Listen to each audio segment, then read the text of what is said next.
Don Jorge Cortés me pidió que hiciera una introducción del doctor Gerardo Ábalos y es casi que imposible hacer una introducción de Gerardo Ábalos en la Escuela de Biología de la Universidad de Costa Rica. Bueno, no imposible, pero yo no sé si tiene sentido, siendo Gerardo Ábalos tan conocido en la Escuela de Biología de la Universidad de Costa Rica. En fin, nada más para comentarles rápidamente, el doctor Gerardo Ábalos aquí presente, tibaseño de corazón, pero creo que todavía no es sapricista. Sacó su bachillerato en la Universidad de Costa Rica en 1991. Después pues quiso aprender inglés y se fue a los Estados Unidos. Y terminó como en el centro de los Estados Unidos, en Missouri. Y en la Universidad de Missouri sacó su maestría en 1996. Después le gustó tanto Missouri, pero no le gustó la universidad, que se pasó de universidad, se quedó en el estado y sacó su doctorado en la Universidad de Missouri en la ciudad de San Luis. Eso fue en 1999. Allá, por supuesto, aprendió el inglés, aquí aprendió el español y dónde no sé, pero aprendió francés, entiende un poquito de francés, lee francés. Además, por si no lo saben, toca guitarra, ¿cierto? Sí, pinta cuadros, excelente chef de barbecue y portero de vez en cuando, aunque dice que no es tan bueno, pero si lo ponen en una mejenga, dice que de defensa es mejor.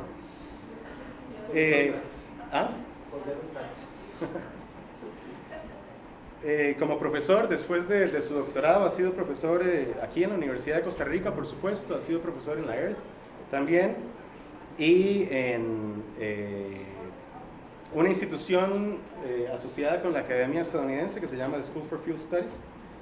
Ha sido profesor visitante en la Universidad de las Redlands en California y en la Universidad de Ulm en Alemania. Tiene un montón de publicaciones, más de 40 publicaciones. Si ustedes ven más o menos la carrera de publicación de Gerardo, empezó con cosas más ecofisiológicas, después se pasó a cuestiones de manejo y conservación, creo yo. Tiene un montón de publicaciones con alometría en plantas y yo creo que las últimas andan por ahí de diversidad funcional y en esa dirección. Gerardo tiene amplia experiencia en congresos internacionales, foros, por supuesto, excelente representante de la Academia Costarricense, ha sido editor asociado de una excelente revista de ecología que es Ecología y revisor de un montón de revistas de corte nacional e internacional. Hoy está con nosotros entonces acá y nos viene a hablar del rol de las palmas en el secuestro de carbono en bosques tropicales.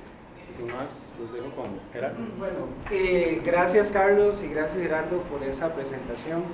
En realidad, pues gracias a ustedes también por venir y compartir este ratito para discutir algunos de los tópicos de investigación que me interesan. Obviamente, en este caso vamos a hablar un poco de las palmas y hay que ponerlo en un contexto amplio, porque estimar no solamente la cantidad de carbono que tenemos en el planeta, sino también la dinámica de ese carbono es de enorme importancia.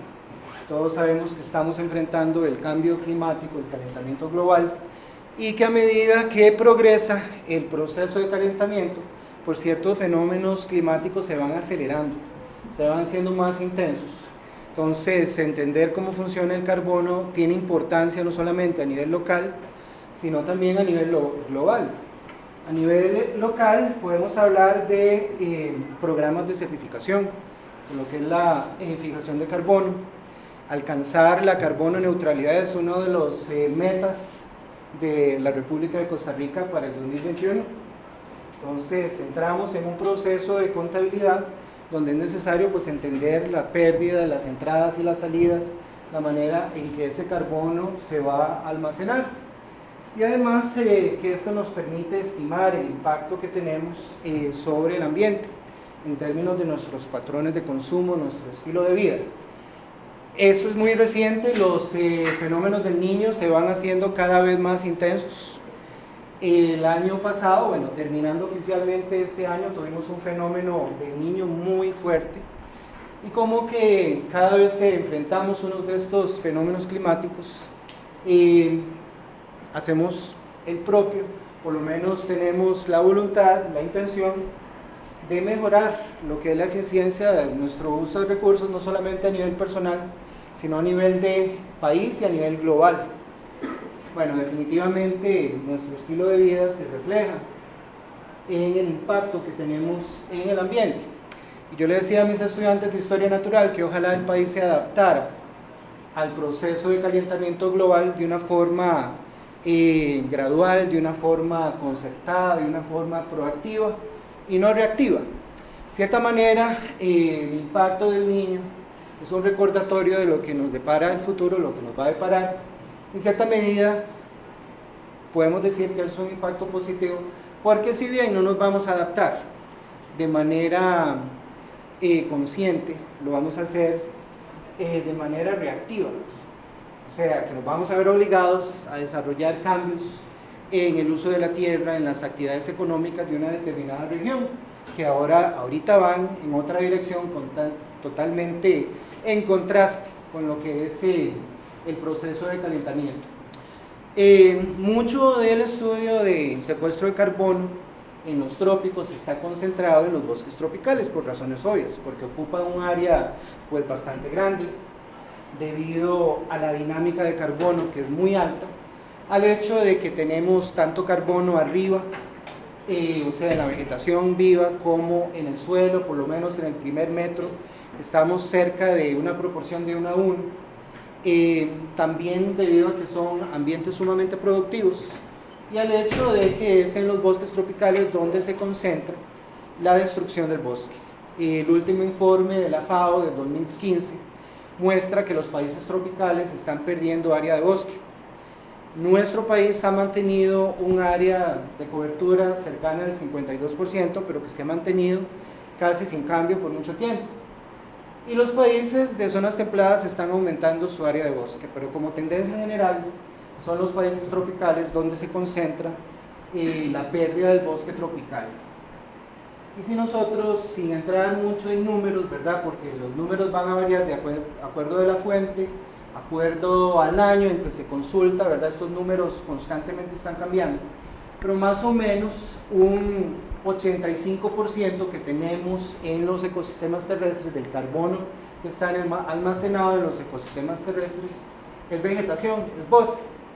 Y los bosques tropicales contribuyen aproximadamente un 50% de ese carbono. Entonces, definitivamente tenemos que concentrarnos en ecosistemas tropicales, especialmente bosques. Y lo digo porque muchas de estas estimaciones se hacen a un nivel de generalización muy amplio. No estamos distinguiendo entre diferentes tipos de bosque tropical, ¿verdad? Las generalizaciones a veces son muy amplias. Estamos dejando de lado lo que se ha llamado el carbono azul o blue carbon, por ejemplo, de los, como se ha determinado en la literatura, carbono que viene, por ejemplo, de los manglares, de los humedales, que son ambientes muy ricos en carbono, sobre todo no únicamente a nivel de vegetación, sino también a nivel de suelo. Y además son ambientes tropicales sumamente productivos con altas tasas de productividad primaria neta o NPP.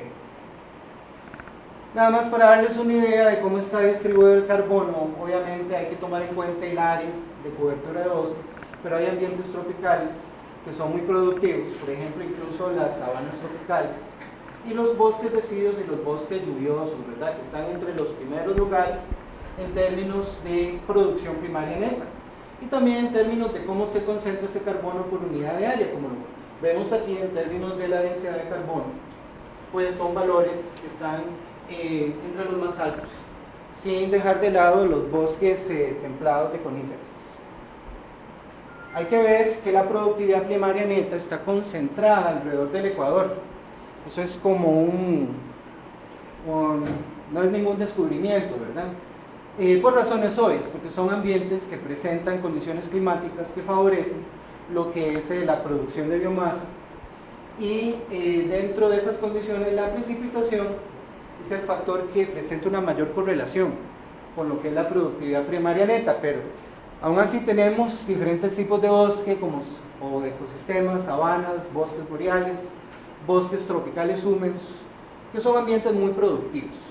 Entonces, eso es pues claro, desde ese punto de vista. Y dentro de este contexto tenemos que hablar de las palmas. Obviamente mi grupo es el más importante, estamos sesgados, ¿verdad?, desde ese punto de vista, porque si estudiáramos lianas, estaríamos hablando de lianas, o de epífitas, o de cualquier otro grupo. Pero las lianas son bastante interesantes desde un punto de vista biológico y ecológico. Primero que todo porque son muy abundantes. No quisiera decir que son muy diversas porque hay otros grupos que tienen más especies, pero aún así las palmas tienen un número de especies que no es despreciable. Costa Rica está entre las zonas más diversas de palmas. La diversidad de palmas aumenta conforme nos aproximamos al Ecuador. Sitios como nuestro país, Centroamérica, pero principalmente Costa Rica, también como el Chocó en Colombia, alcanzan números muy altos de palmas. En nuestro caso tenemos, de las aproximadamente 2.500 especies de palmas, tenemos 107 especies, 29 géneros, mientras que el continente americano tiene 65 géneros y 730 especies. Las palmas están divididas en 5 subfamilias. Vean que la distribución es principalmente tropical, hay algunas especies que alcanzan alturas o elevaciones considerables, pero la mayoría está por debajo de los 500 metros sobre el nivel del mar y son muy abundantes. Casi cualquier fotografía o que ustedes se encuentren en un libro de texto sobre ecología tropical que represente al bosque tropical lluvioso, ustedes se van a encontrar una palma como parte del paisaje. Además de esa abundancia, obviamente esa abundancia está relacionada con importancia ecológica y también cultural. Las palmas están entre los grupos más utilizados por diferentes culturas, especialmente aquellas asociadas con el bosque lluvioso. Entonces, no solamente abundantes en densidad, sino también importancia cultural. Esta diapositiva, aquí me van a perdonar porque tiene mucho texto, en realidad yo quería resumir algunos datos curiosos sobre las palmas y como que no me decidí, ¿la incluyo o no la incluyo? Al final la incluí, pero no la ilustré muy bien. En realidad las palmas se utilizan dentro del reino de las plantas para hablar de récords. Están entre las plantas, por ejemplo, con la hoja más grande, la inflorescencia más grande que pertenece a Corypha umbraculífera, que tiene 8 metros de largo, aproximadamente 24 millones de flores, la semilla más grande, el tallo de mayor longitud, en este caso una palma trepadora del género Calamus, un ratán, alrededor de 172 metros de longitud. Hay palmas muy altas que compiten no solamente con angiospermas, sino también con coníferas en términos de altura. La palma de cera, el árbol nacional de Colombia, Ceroxylon hyundiudense, puede alcanzar, yo encontré un dato que hasta 80 metros, pero en realidad puede alcanzar hasta alrededor de 60, lo cual no es despreciable. Y bueno, en términos de abundancia hay diferentes números. Esto es importante más tarde en la charla porque cada bosque tropical es diferente y nosotros tendemos a hacer generalizaciones a veces muy amplias. En la selva tropical de Veracruz, en los Tuxtlas, tenemos que las palmas aportan un 3.4 de las especies, pero una gran proporción de los tallos. Generalmente se establece este límite de tallos de 10 centímetros de diámetro a la altura del pecho, que es más o menos 1.3 metros sobre el suelo. Y aquí tenemos una palma que es muy abundante, que es Astrocarium mexicano, famoso chocho, como se conoce en Veracruz. Y esta palma ha sido importante dentro del contexto de la ecología tropical porque se ha utilizado para medir la edad de los claros, la apertura de los claros. Cuando un árbol cae, se abre pues un espacio en el bosque, muchas de estas palmas son dañadas y se le crea una cicatriz en el tallo. Y este investigador, Miguel Martínez Ramos, lo que hizo fue medir el tiempo de producción de hojas a lo largo del tallo y estableció una secuencia. Lo que hizo fue calibrarla. Para aquellos de ustedes que tienen la idea de que no tenemos crecimiento anual en bosques tropicales, este es un ejemplo de una especie que se acerca mucho a un crecimiento anual mediante la producción de hojas.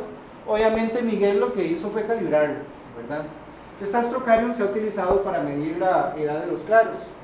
En la isla de Barro Colorado, las palmas representan el 11% de los tallos dentro de este límite de edad. Con Enocarpus mapora, una de las, la especie dominante, de palmas en la isla. Y en la selva, vea que aportan 25% de los tallos, sin embargo, solamente un 2.6% de las especies.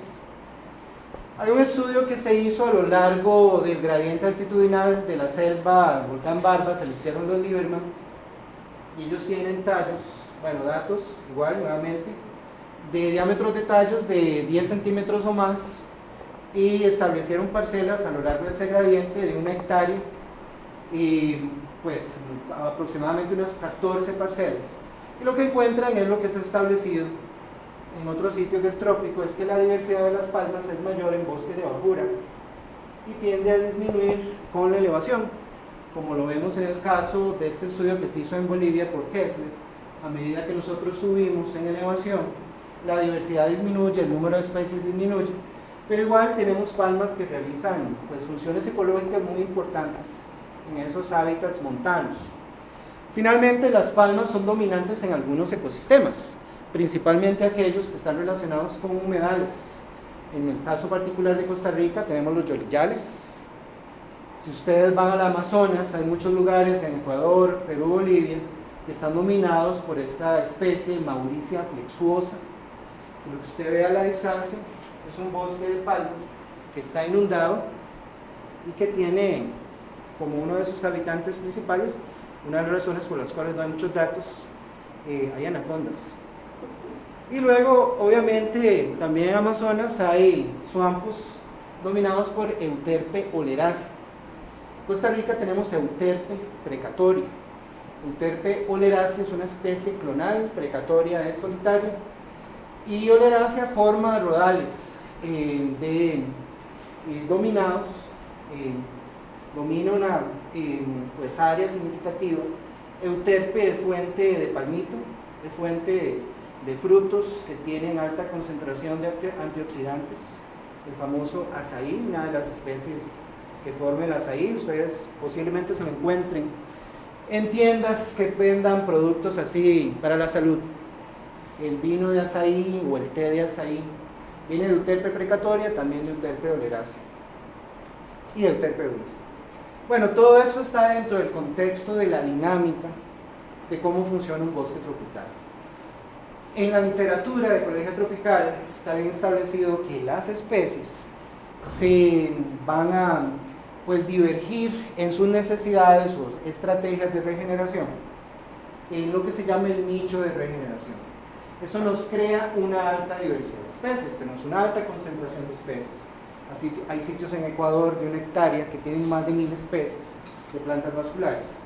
Y esa diversidad a nivel taxonómica se refleja en diversidad en términos de estructura, lo que llamamos las relaciones alométricas, la relación entre el crecimiento de una parte de la planta en relación con el otro.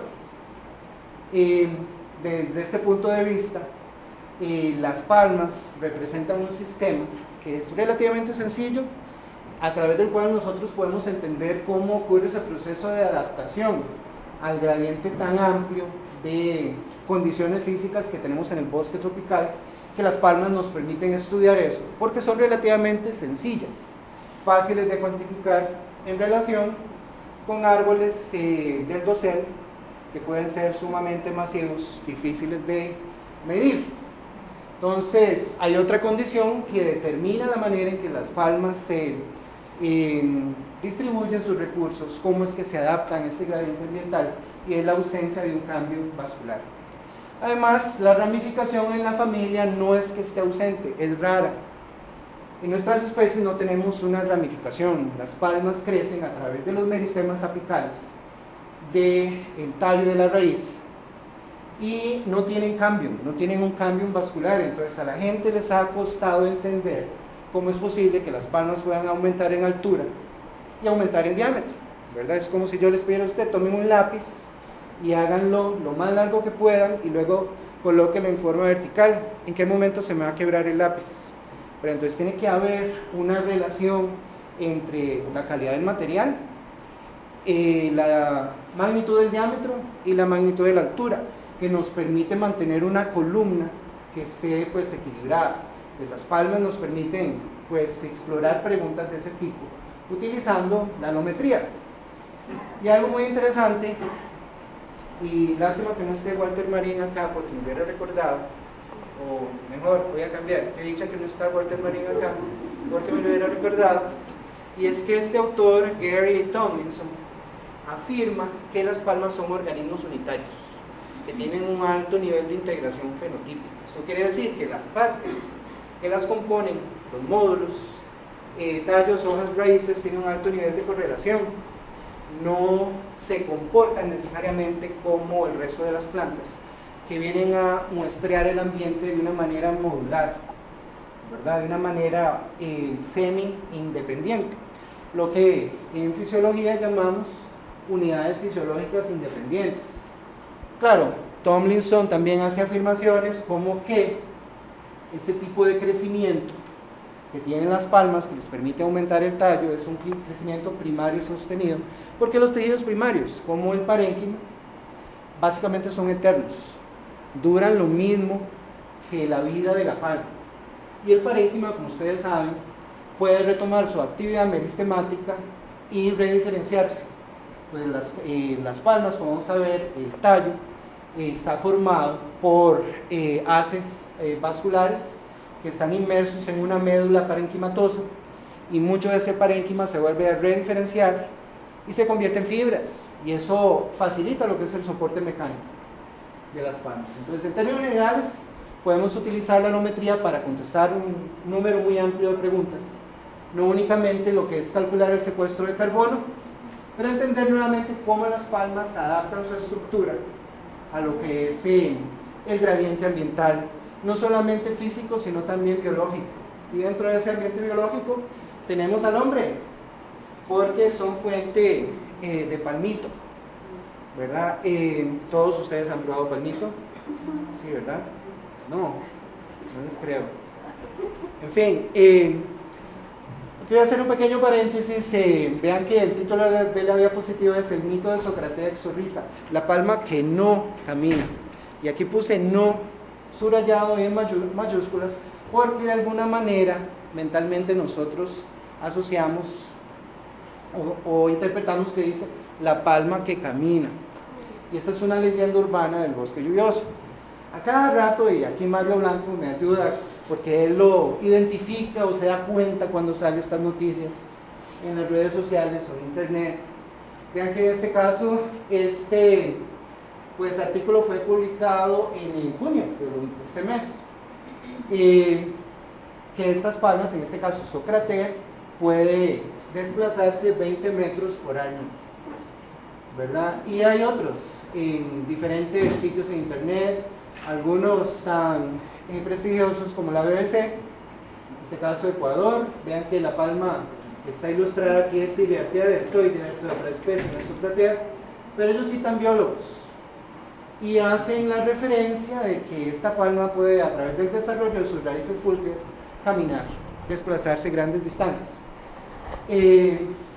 Aquí entrevistaron a un biólogo ruso y yo hice la investigación respectiva, y sí existe, sí tiene una posición en la Universidad de Bratislava, pero creo que en algún momento se equivocaron con la traducción del ruso al inglés, posiblemente en las unidades de medición, porque vean lo que dice: a medida que el sol se erosiona, el árbol, bueno, la palma, va a producir raíces nuevas, largas, que va a encontrar más suelo sólido, a veces hasta 20 metros.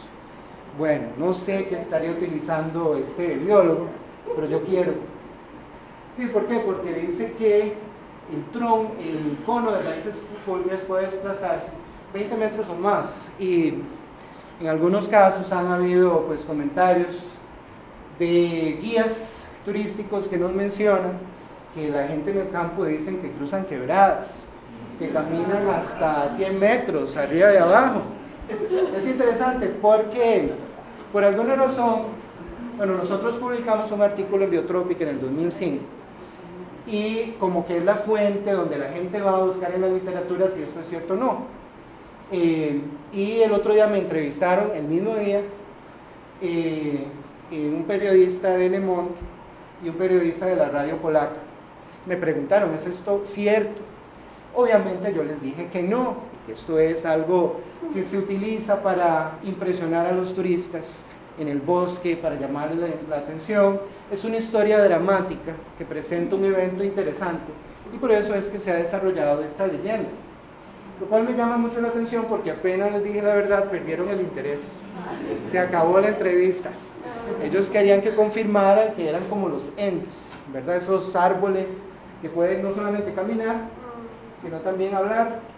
Eso me llama mucho la atención porque en realidad cuando nosotros hacemos ciencia, hay aspectos de ciencia que son extremas, que nos debería llamar muchísimo la atención y que eso debería ser razón suficiente para maravillar a la gente. Pero no, apenas uno les dice la cruel realidad, pues el interés se pierde. Lo que nosotros hicimos fue medir el efecto de la pendiente sobre la estructura de las raíces fúlcreas, utilizando condiciones de pendiente. En San Ramón, ustedes han estado en San Ramón, saben que en San Ramón si no van para arriba, van para abajo. Las pendientes son muy empinadas, y lo hicimos también en Golfito, si mal no recuerdo en el sendero La Gamba, que también es empinado.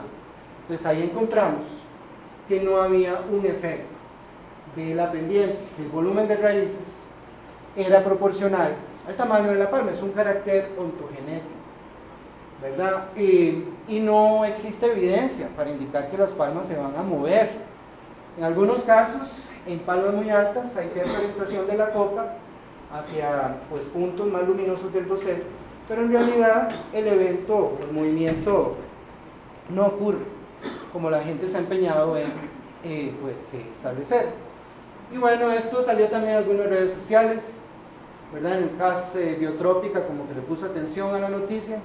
Y nuevamente son como picos y valles. De vez en cuando en el futuro va a salir otra revista que va a decir, bueno, otro sitio de internet, va a decir que Socratea se mueve, lo cual no es cierto. Pero hay algunos aspectos de la biología de Socratea que son sumamente interesantes. Esto lo vimos en la estación biológica La Selva, donde el pecarí de collar se alimenta de los ápices de las raíces de Socratea. Las raíces de Socratea, cuando están emergiendo, primero que todo el cono de raíces es un cono invertido y las raíces se producen en la base del tallo. Entonces esas raíces nuevas emergen y luego forman, al tener contacto con el suelo, forman una curva, producen más raíces adventicias, son raíces adventicias. Y en el momento en que lo están haciendo son raíces muy suaves, son raíces que tienen como la textura, consistencia de una manguera llena de agua, pues son flexibles. El pecarí aprovecha esta condición y recorta el cono, hace una especie como de falda o minifalda, ¿verdad? Una cierta distancia, y las raíces, algunas de ellas se intentan regenerarse, pero lo que hemos visto es que mueren. De hecho, las raíces, el tejido llega hasta la base donde se produjo y deja un agujero. Entonces nosotros nos dimos a la tarea de ver cuál es el impacto de este tipo de relación sobre la estabilidad de la palma. Ahí estaban pues reduciendo el 60% del volumen del cono, el 50% de las palmas que medimos, y la concentración del daño se dio en las palmas que son más activas en la producción de raíces, que son las palmas de tamaño mediano que están estableciéndose en el dosel, que son palmas pre-reproductivas que están formando todavía su cono de raíces fúlcreas. Algo interesante es que a pesar del daño, la palma no, lo que fue el tallo principal no se desvió mucho, se desvió aproximadamente 5 grados en promedio, y el 75% de todas, únicamente 6%. Bueno, obviamente necesitamos más datos, tal vez a mayor largo plazo, para ver si esas palmas se van a caer. En la selva los pecaríes están concentrados. Pecarí que pone la patita fuera de la reserva, seguramente lo cazan. Entonces eso ha conducido a que haya un número muy grande de pecaríes, que ya está documentado. Orlando Vargas ha tenido observaciones, no solamente de estas, sino también de otras interacciones, en donde muchas plantas de sotobosque están siendo dañadas por la alta densidad de pecaríes. Es un efecto de faunación. Hay que ver que la pérdida de hábitat ha concentrado los pecaríes dentro de la selva, además que muchos de los competidores, el cari blanco, pues otra especie de pecarí más grande, pues fueron extirpados de la selva.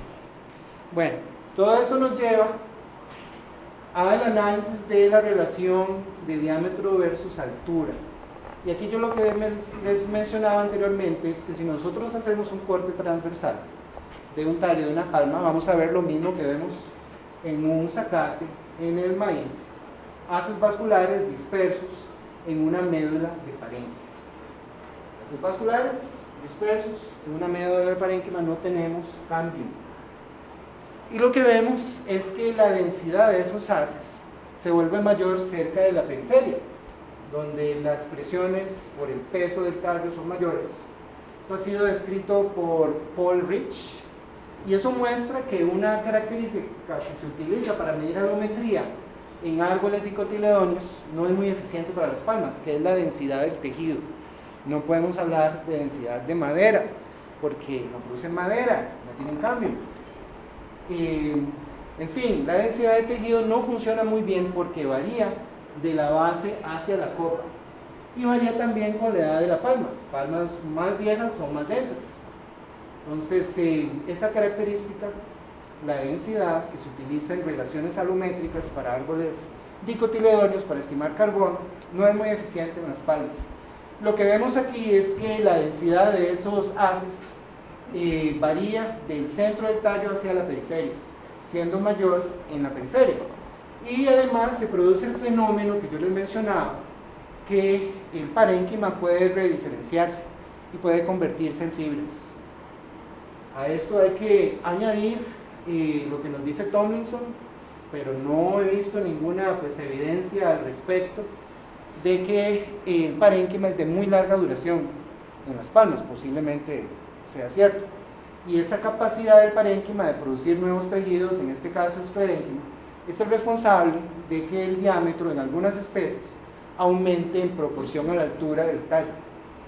Y con esto pues es un manuscrito que estamos trabajando con algunos de los que fueron mis estudiantes, donde estamos analizando la relación alométrica entre el diámetro del tallo y la altura.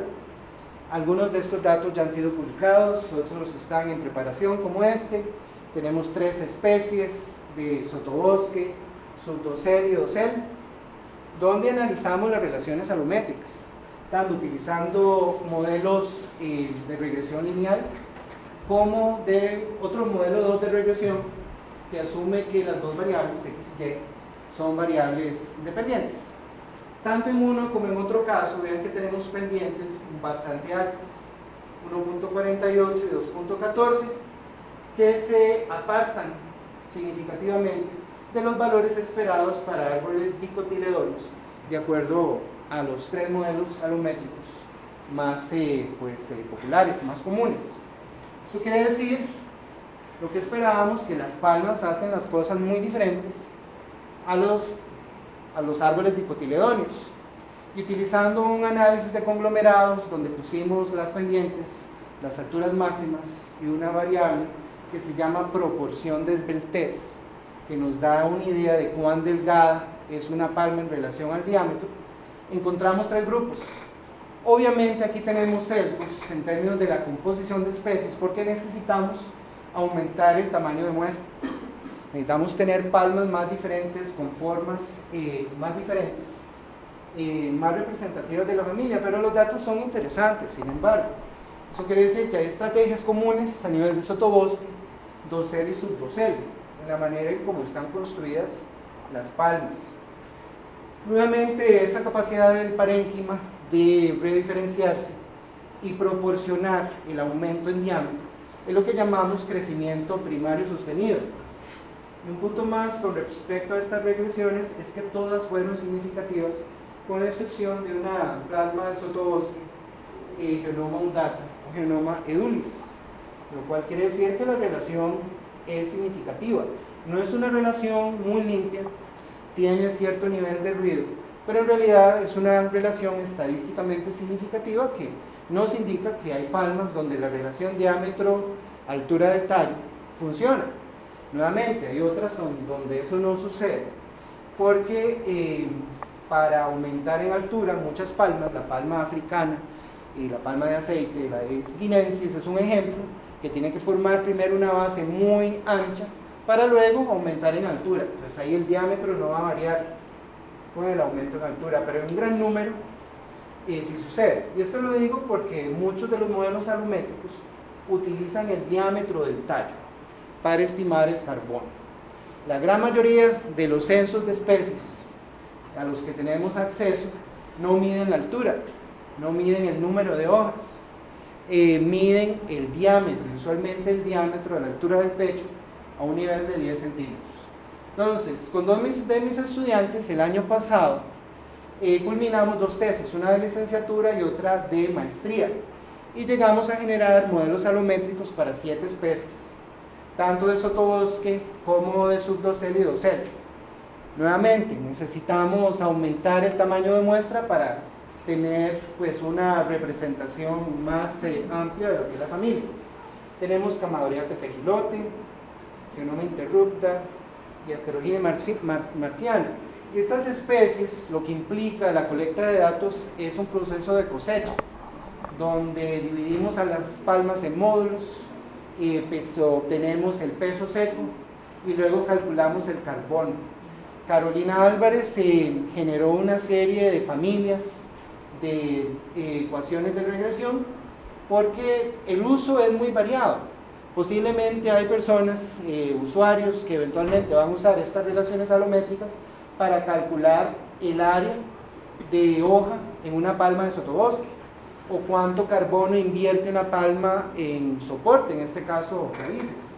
Entonces no solamente pues, tuvimos modelos dirigidos únicamente a la variable que más se utiliza en estos inventarios, que es el diámetro.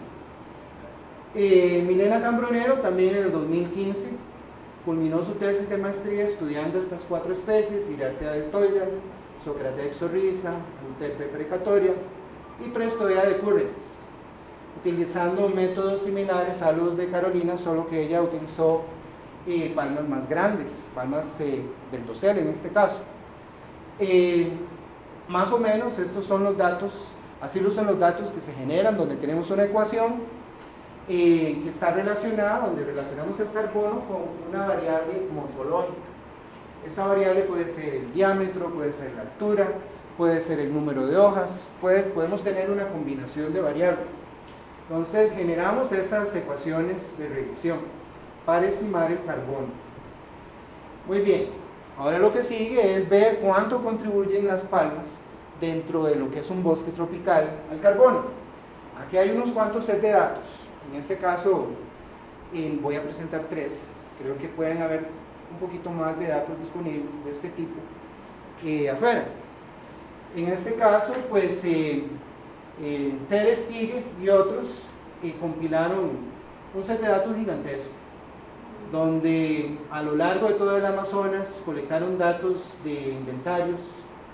No vamos a ir mucho a los detalles, pero vamos a decir que Euterpe representó el 1.3% de todos los tallos y es la especie más abundante en ese set de datos.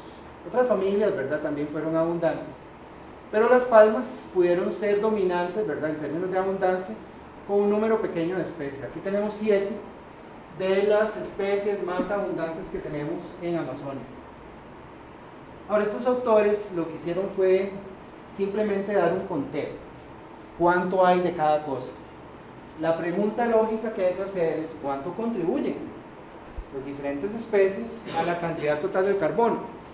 Algo que hizo esta autora, Sophie Fawcett, y otros que relacionaron el estudio anterior a lo que es la cantidad de carbono. Bueno, ven ustedes que hay cierta variabilidad en términos del tamaño de parcelas, el número de parcelas. No todas las parcelas tenían datos de crecimiento o de biomasa en este caso.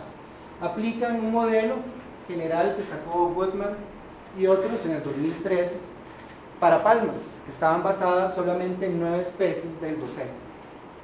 Y lo que encuentran, en este caso su set de datos fue diferente, salió otra especie como la más abundante, Iriartea deltoidea. Iriartea es una palma muy productiva, posiblemente palmas semejantes como Socratea sean también de rápido crecimiento, de una respuesta rápida a la disponibilidad de nutrientes. Y la tierra no sale muy bien en términos de lo que es biomasa arriba del suelo, sale más o menos en una posición intermedia, pero cuando uno hace la contabilidad respectiva y los datos están disponibles en internet, Las Palmas están proporcionando un 3% de la biomasa. Más o menos esto lo podemos hacer equivalente al carbono, porque la biomasa vegetal tiene entre 0.41, 0.5, de un 41 a un 50%, de cierta variabilidad en contenido de carbono, en peso cero. Entonces, ¿cuánto aportan Las Palmas al presupuesto carbónico? Es bajo, en realidad es bajo, y está relacionado en muchos casos con la abundancia. Aquí vamos a ir un poquito rápido, por cuestiones de tiempo. Voy a mencionar el tercer estudio. Vamos a ver. Bueno, conclusiones del primero es que el 50% del carbono y el 50% de la productividad estén concentrados en solamente 1% de las especies, y que los árboles grandes, los árboles del dosel, contribuyen una proporción muy grande del carbono. Entonces es interesante porque los árboles grandes son característicos de bosques primarios y además en sus primeras etapas de regeneración usualmente son tolerantes a la sombra, entonces crecen muy lentamente. Esto quiere decir que necesitamos bosques primarios en buenas condiciones, tróficamente saludables, por un periodo largo. Ahora, aquí tenemos un set de datos que me facilitó Silvia Álvarez, que está aquí presente, en un artículo que, bueno, un set de datos, este es uno de los artículos que ella generó con su profesora asesora en la Universidad de Florida, donde Silvia tiene 40 parcelas de 30 metros por 30 metros, 3 hectáreas. Nuevamente, es una lista de especies, es bastante diversa en mi opinión, a pesar de que el área es pequeña, tiene 104 especies, 82 géneros, 46 familias, 303 tallos. Pentacletra y Socratea son las especies más abundantes. Aquí utilicé los datos de ese inventario, que son datos típicos, ¿verdad? Donde tenemos una lista de especies, tenemos el diámetro hectárea, y usamos una ecuación que es la estándar que se utiliza en la actualidad de Jerome Schaff, que utiliza el diámetro y la densidad. La densidad de la especie hay que buscarla en una base de datos, y eso lleva otro proceso donde hay que elegir un valor de densidad. En algunos casos, algunas especies, que son muy pocas, no tienen un valor de densidad. Con eso estimamos el carbono y usamos nuestras ecuaciones para estimar el carbono de palmas. Como podemos ver aquí, Arecácea sale, si bien es muy abundante, sale en el ranking 23 en lo que es la contribución de carbono, y hay dos subfamilias, en este caso Mimosoide y Papilionoide, que contribuyen el 61% del carbono. Las palmas contribuyeron un 0.2%.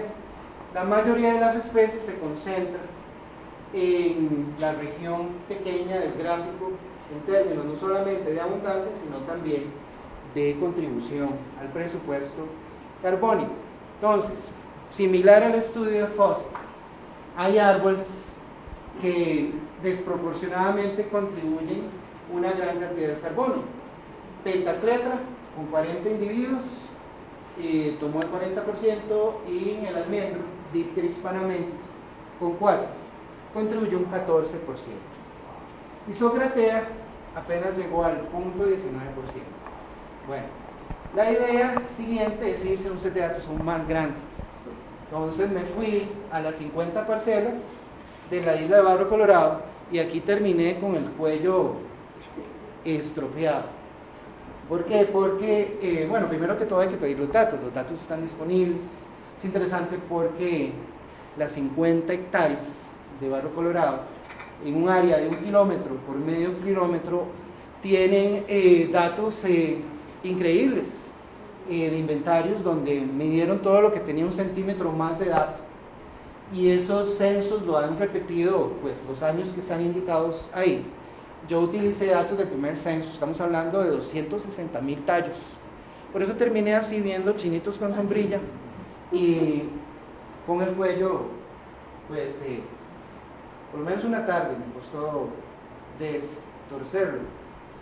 Muy bien, entonces apliqué básicamente los mismos métodos, las ecuaciones, la ecuación de Schaaf para las diferentes especies. Vean ustedes que estamos hablando de un número amplio de especies, son 307 especies, 263.000 tallos. Obviamente, como todo censo, hay especies o grupos que no tenían datos, que no tenían, por ejemplo, datos de densidad de madera, pero eran muy poquitos, posiblemente no llegaban a 100. En un set de datos de 263.000 especies, si ustedes bajan toda la base de datos, tienen que tener una computadora muy rápida, porque de un pronto a otros va a atragantarse un poquito. Pero utilizando estos datos, lo interesante es que, si bien Arecacia es abundante, ¿verdad? En Barrio Colorado tenemos Ibanthus prunifolius, una violácea, un arbusto de sotobosque que es muy dominante, casi 18% de las especies, que es lo que domina, lo más abundante en la isla. Y dentro de las palmas tenemos Onocapus macora, que representa un 3.5 del total. Entonces, en realidad, pues si bien son abundantes, y esta especie de palma, Onocapus macora, es bastante abundante, no llegan a un nivel alto de carbono. En términos generales, las 50 hectáreas se secuestran 13.000 toneladas de carbono, más o menos 260 toneladas por hectárea, que está dentro del rango para bosques tropicales, según datos de la FAO, pues no andaba tan perdido. Sin embargo, las palmas aportan muy poco. Hay árboles masivos, nuevamente dentro del inventario que ellos tienen, hacen ciertas concepciones taxonómicas, por ejemplo, meten a Bombacasia dentro de Malvasia, y ahí meten una gran cantidad de árboles masivos, árboles del dosel, que son los que pues aportan gran cantidad de carbono. Y nuevamente, para el caso de las familias, ¿verdad? En realidad, pues las palmas andan por acá, están bajijas. Muy bien, eso quiere decir que para diámetros grandes el carbono se dispara. Y nuevamente volvemos al hecho de que es necesario proteger el bosque primario y sobre todo esos árboles masivos. Ahorita gran cantidad del bosque que tenemos en Costa Rica no es primario, es bosque alterado, es bosque que en algún momento ha sido pues aprovechado. No tenemos una gran cantidad de esos árboles. Es necesario, desde nuestro punto de vista, refinar los modelos que tenemos para palmas, porque a diferencia de lo que sucede en árboles, en palmas es muy probable que necesitemos representar las especies más comunes, debido a las diferencias que hay en estructura, en forma de crecimiento. En mi opinión, los datos de Goodman, que son 9 especies, nuestros datos, que son 7, todavía no representan la diversidad en estructura que tenemos en palmas. Sin embargo, números más o menos no nos apartan del hecho de que las palmas contribuyen poco. Entonces, como conclusiones, para Barrio Colorado, los árboles del dosel tienen un rol que es crítico, ¿verdad? Lo que es el secuestro de carbono. Otros arbustos, sobre todo a nivel de sotobosque, si bien son abundantes, pues a nivel carbónico no tienen un rol en términos numéricos importantes. Si bien las palmas son ecológicamente cruciales, no contribuyen mucho al secuestro del carbono. Entonces, en realidad yo esperaba un poquito más. Hay que preguntarse, ¿importa la calidad o la cantidad? ¿Importa el tamaño? Es interesante porque el carbono tendemos a considerarlo como un número y es un proceso. Como muchos fenómenos en biología, hay algo más a la historia que simplemente la parte numérica. El bosque, en inglés dicen que a veces perdemos la vista del bosque por los árboles. Aquí vamos a perder la vista de los árboles por el bosque, o algo así es como funciona. Necesitamos tomar en cuenta también el rol funcional de las palmas y otras formas de vida que localizan su carbono en sitios estratégicos del bosque, como en el caso de las lianas, que si bien no invierten una gran cantidad de biomasa en tallos, la mayor parte del follaje está en la superficie del dosel, que es la zona más crítica del bosque porque es donde se concentra la luz, los recursos. Entonces, esa era la pregunta que yo tenía: ¿cuánto aportan las palmas? Y en realidad es bajo.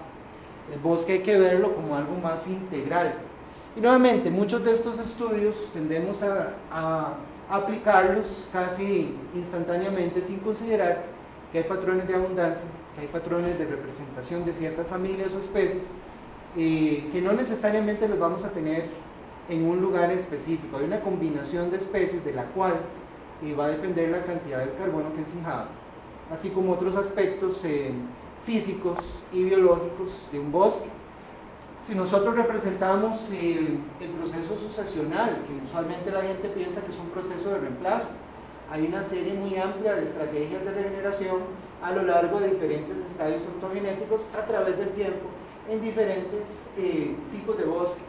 Hay especies que no logran alcanzar su etapa adulta, hay otros que se reproducen dentro de un claro y hay otros que se establecen en claro y necesitan bosque maduro para reproducirse. En Las Palmas tenemos todas esas estrategias, pues es necesario tener una representación mayor. Y hay que ver que el bosque tropical está cambiando. El bosque tropical no es tan húmedo como queremos pensar, y eso lo vemos cada vez que tenemos un fenómeno del Niño, donde durante sequías asociadas a esos fenómenos los bosques tropicales se convierten en fuentes de carbono, no sumideros. Esto es un proceso de retroalimentación positiva, y la retroalimentación positiva es difícil de controlar. Entonces, bosques más secos están asociados con mayor incidencia de incendios, mayor mortalidad de árboles grandes y mayor fragmentación, mayor pérdida de hábitat. Esta figura es interesante porque nos muestra la dependencia del bosque lluvioso de lo que es tener suficiente agua. Lo que nosotros estamos observando es que va a haber un movimiento del bosque lluvioso a un tipo de vegetación más estacional, y que hay ambientes más estacionales, entonces discutíamos con Guillermo, posiblemente se vayan a expandir, y este es el ambiente que estamos enfrentando. También hay que considerar que un bosque que sea funcional, un bosque primario, no es necesariamente los bosques secundarios, no es que yo diga que no son importantes, también lo son, pero deberíamos también ejercer un poquito más de énfasis en la protección del bosque primario.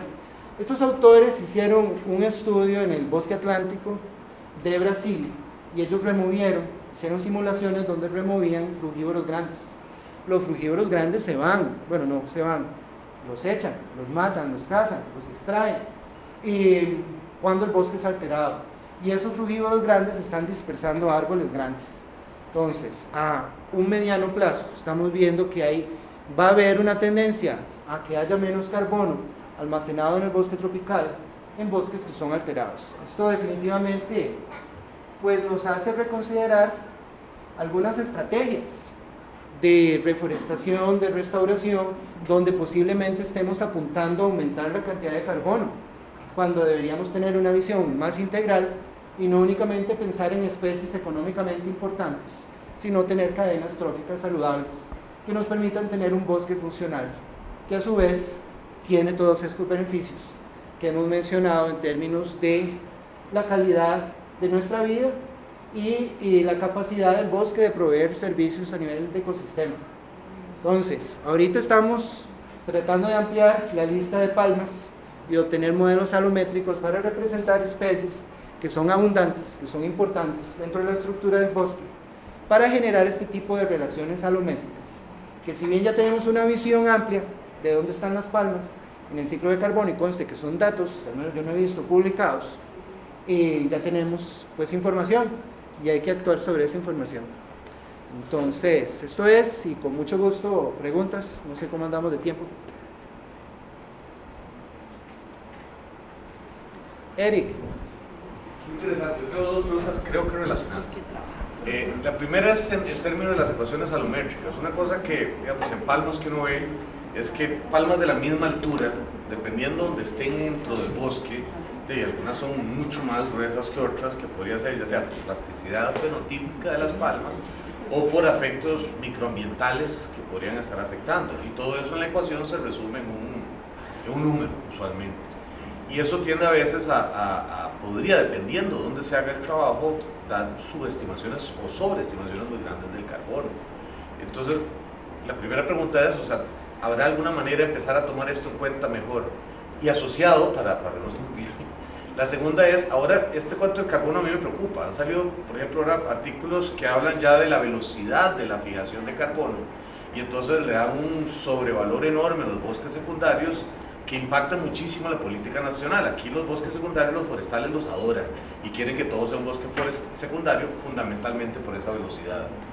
Y entonces, si las ecuaciones están mal estimadas, no sabemos esto.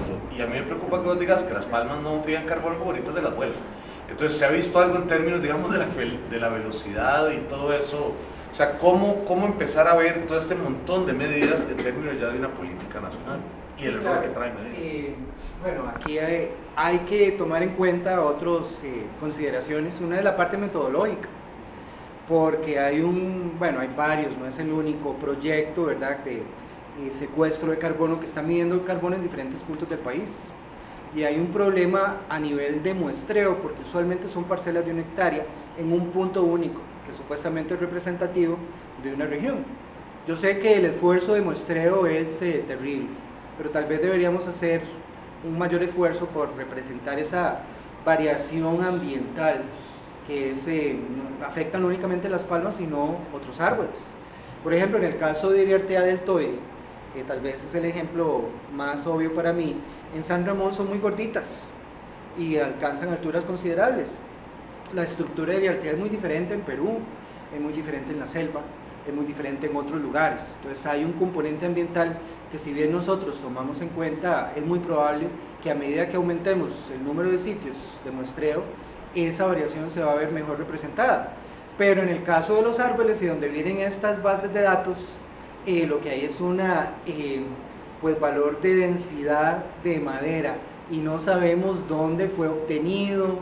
Y bueno, algunos bases de datos tienen metadatos, pero igual, ¿cuáles fueron las condiciones en las cuales creció ese árbol? Los estamos aplicando a un árbol que posiblemente tuvo otras condiciones. Entonces hay mucho proceso de prueba y error. El error en estos modelos no se ha estimado y sigue siendo un signo de interrogación muy importante. El otro caso, y aquí está Silvia, tal vez usted debería contestar esa pregunta, el caso de Socratea para la reserva de la ERT, donde Silvia pues aportó nutrientes y la palma se disparó, ¿verdad? Que no solo hay que ver la biomasa, sino también la productividad y la velocidad de respuesta que tienen las palmas. Entonces lo que yo vi en la ERT fue que cuando agregamos fósforo, Socratea fue la especie que más respondió, incrementó el porcentaje de fósforo y de nitrógeno en las hojas, incrementó, y no sabemos la productividad porque es demasiado difícil medirlo, y eso es súper importante de lo que, o sea, en serio no se sabe lo que Gerardo está haciendo, nadie sabe, las hojas quedan ahí pegadas, guindadas por un año, uno no sabe cuánto se está lavando de los nutrientes y el carbono guindados, o sea, ya cuando se cae, ya la mitad del carbono ya se fue. Es todo muy eso no se probable sabe. que estos datos, nuevamente, yo no he visto nada publicado en la literatura que digan las palmas aportan tanto, pero ya se están generando relaciones, ecuaciones alométricas. Están los datos de Barrio Colorado, ¿verdad? Que eso, para aquellos de ustedes que se quieran meter en eso, en realidad lo que piden la gente del centro, del CTFS, de Smithsonian, es que citen el sitio, pero los datos están disponibles. Entonces imagínense lo que se puede hacer, ¿verdad?, con esos datos. Todavía yo creo que es cuestión de tiempo para que esos artículos se publiquen, y en realidad pues con mis estudiantes nos hemos tardado un poco, pero es necesario sacar esa información a la luz para hacerla disponible, pero con esas consideraciones, ¿verdad?, que hay variación ambiental, hay variación a nivel ontogenética, hay una ecuación alométrica, te da una medida estática del carbono, no te dice cómo cambia a través del tiempo. Y raíces, las raíces de las palmas tienen una densidad increíble. Bueno, o sea, esa parte no la vimos porque no hay datos para árboles, ¿verdad? Las ecuaciones, tanto del artículo de Rosa Goodman de 2013 como nuestros datos, nosotros tenemos datos de biomasa debajo del suelo, ¿verdad? Entonces es interesante, eso es algo, es un aspecto. Recuerden los datos que les presenté al inicio, la relación de biomasa en los bosques tropicales, de biomasa aérea o biomasa subterránea es casi de 1 a 1, y eso no sucede en zonas templadas, lo cual no son muy buenas noticias, porque a medida que el ambiente se vuelva más cálido, ese carbono almacenado en el suelo va a llegar a la atmósfera. Y hay un problema, ¿verdad? Porque el CO2, la forma como interacciona a nivel de regular la temperatura del planeta, es muy sensible a cambios pequeños en las concentraciones. Ahorita andamos por 407 partes por millón, ¿verdad? Y aumentando. Pues eso posiblemente, esperemos que no sobrepase las metas que tiene el Acuerdo de París, que es anda por ahí de 1 grado, un aumento de 1 grado, pero pequeños cambios en la concentración de carbono tienen grandes consecuencias en la temperatura global. Y ya es hora de que cambiemos el petróleo, y que cambiemos de tecnología y que tengamos ese cambio no únicamente tecnológico, sino también mental. Ajá. Gracias, don Gerardo, por la presentación que ha sido para mí muy rica. Tengo mucho interés en el tema y quisiera recordar un gráfico que usted puso donde venían muchos puntos y me pareció que había una curva del mejor ajuste en ese gráfico. Ahí usted estaba diciendo que Las Palmas están muy abajito en la... Ese mismo, exactamente. Usted mencionó que Las Palmas estaba muy abajito en la cantidad de biomasa sobre el suelo, ¿verdad? Pero lo que me está diciendo también es porque está muy bajito el diámetro de la altura del pecho. Yo entiendo que Las Palmas con un diámetro de la altura del pecho pequeño tengan una muy baja cantidad de biomasa, pero esas palmas están metidas siempre en ese cuadro. Eso quiere decir que en realidad podríamos adoptarlo a esa curva de mejor ajuste. En realidad aquí tendríamos que identificar dónde están las palmas, ¿verdad? Para darle una respuesta más exacta. El cuadro, el gráfico lo que ilustra es el impacto que tienen los árboles del dosel, los árboles grandes, ¿verdad? Sobre lo que es el secuestro del carbono, que es desproporcionado. Las palmas tienen otra condición, que no concentran tanto el carbono. En la madera, por ejemplo, los valores de densidad que nosotros hemos calculado son bajos. Es madera que liviana, ¿verdad? Hay otros árboles que tienen una densidad de madera más alta, y si a eso usted le añade que además son árboles del dosel con troncos de hasta 3 metros de diámetro, ¿verdad? Entonces, uno de esos árboles puede representar el carbono de una gran cantidad de palmas, ¿verdad? Permítame seguir. Antes de eso también usted puso la tabla donde estaban Las Palmas como número 27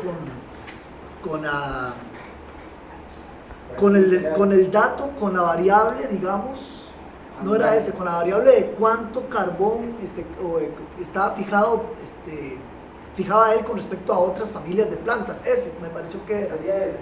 No, el que venía. La tabla anterior. Esa. Okay. Ahí estaba, ¿dónde es que está? Vamos a ver, si no. Había uno está más abajo, decía, está en número 33. Está en número 33, que es el above ground biomass de Las Palmas. Ajá.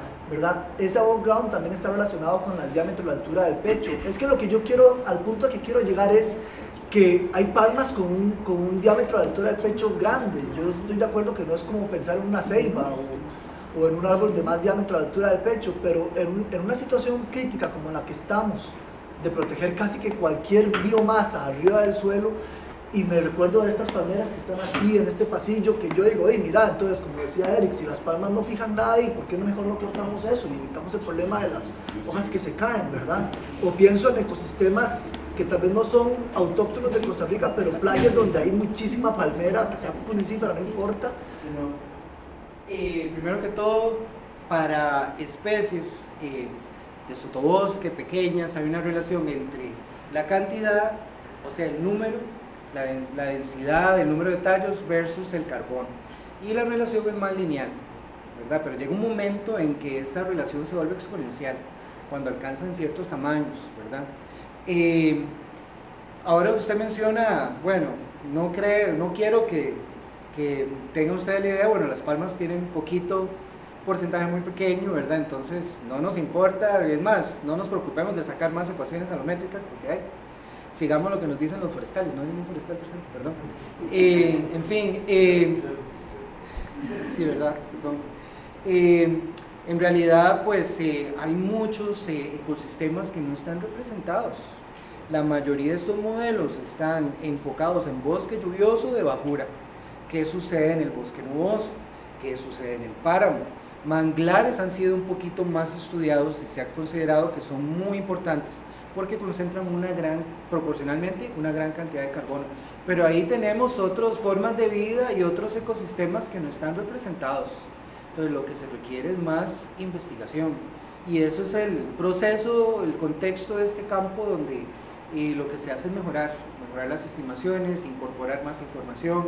Aquí yo creo que el consenso es que las políticas no deben ir a concentrarse en aumentar el carbono per se, sino tener bosques funcionalmente diversos. Y ahí todos cuentan, ¿verdad? Yo decía eso por la popularidad de ahora de pensar en que sembremos porque es para fijar carbono, ¿verdad? Que eso es lo que ahora está moviendo más recursos. Creo que no es una mala idea, pero hagamos ese bosque más diverso, incluyamos algunas especies que no es todo por la plata, ¿verdad? El otro día eso lo discutíamos en una clase y tenemos que cambiar esa mentalidad de vender y jalar, ¿verdad? De fijar carbono para recoger y no nos volvemos a ver, sino también para tener ecosistemas que sean funcionales y que nos den otras cosas más allá del puro beneficio económico, ¿verdad? Ajá. ¿Cómo considera usted que es la forma más apropiada de medir la captura de carbono en bejucos? ¿La forma más apropiada para? Ver la captura de carbono en bejucos. Bueno, es una buena pregunta porque los bejucos están construidos de otra manera y tenemos una enorme diversidad, posiblemente más que en Las Palmas, porque pertenecen a diferentes familias. En realidad es muy difícil. Yo creo que necesitamos datos, ¿verdad? Porque tal vez estamos buscando respuestas fáciles. Midamos el diámetro, o midamos la longitud, o midamos la densidad, cuando en realidad pues hay que reconocer que las plantas son muy diversas. En ciencia intentamos encontrar patrones, no es que vaya a ser una especie, un método, ¿verdad? Pero sí hay que considerar que hay diversidad y que esa diversidad tiene que estar representada en nuestra metodología. Si no, vamos a tener que reconocer nuestras limitaciones, como es lógico hacerlo, ¿verdad? Pero no hay, la gente ha medido el diámetro de bejucos y yo sé por experiencia y porque he colectado datos en ese sentido que las lianas distribuyen la mayor parte de su biomasa a nivel foliar en la parte más crítica del bosque, que es la superficie del dosel, ¿verdad? Pues el diámetro de tallos no es lo único que podemos medir porque no podemos subir tan fácil, ¿verdad? No nos queda de otra, pero que ahí en adelante eso sea una buena variable que me prediga la cantidad de carbono, pues muéstrame los datos. Bueno, entonces creo que muchísimas gracias.